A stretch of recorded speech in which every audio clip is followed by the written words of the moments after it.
Hi friends, this is your Aadya. నువ్వుగా cooking channel open చేశాను. Please follow and subscribe. Today వచ్చి beans curry అన్నమాట. ఇందులో స్పెషల్ ఏమని ఏముండదు. కాకపోతే అన్ని వెజిటబుల్స్‌తో కాబట్టి ఇలా కూడా ట్రై చేసుకోవచ్చు.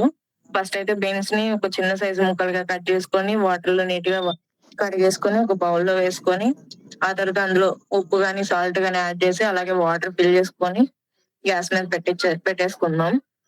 తర్వాత అందుకు కావాల్సిన ఐటెమ్స్ అన్నమాట. పెద్ద సైజు ఆనియన్, అలాగే టమోటా కూడా పెద్ద సైజు ఒకటి సన్నగా తరిగి పక్కన పెట్టుకుందాం. అలాగే తెల్లగడ్డకు కూడా పొట్టు మొత్తం తీసేసి పెట్టుకుందాం.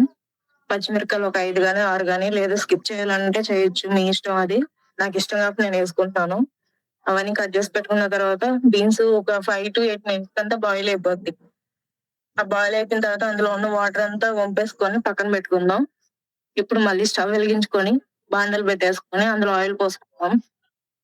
ఆయిల్ బాగా హీట్ ఎక్కిన తర్వాత అందులోని ఆవాలు, జీలకర్ర వేసుకొని అవి వేగిన తర్వాత ఉల్లిపాయ ముక్కలు, పచ్చిమిరపకాయలు, తెల్లగడ్డలు వేసుకొని అందులో ఒక చిటికెడు పసుపు, ఒక స్పూన్ వరకు సాల్ట్ వేసుకొని బాగా ఫ్రై చేసుకుందాం.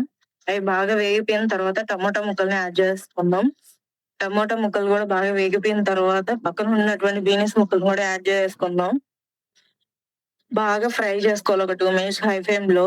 అంటే బీన్స్ కూడా ఆయిల్‌లోనే మగ్గాలన్నమాట. తర్వాత అందులో ఒక గ్లాస్ వాటర్, ఒక తగినంత కారం యాడ్ చేసుకొని హై ఫ్లేమ్‌లో ఒక 2 మినిట్స్ ఉడికించిన తర్వాత గరం మసాలా గాని, ధనియాల పొడి గాని ఏసుకోవచ్చు. నేను ధనియాల పొడి ఏసాను. వేసుకున్న తర్వాత ఒక 3 మినిట్స్ బాగా బాయిల్ చేసేసి కూర దగ్గర పడ్డాక ఏసుకొని సర్వ్ చేసుకొని తినడమే. వేడి వేడిగా అన్నంలో వేసుకొని తింటే చాలా టేస్ట్ వచ్చింది. మీరు తప్పకుండా ట్రై చేయండి.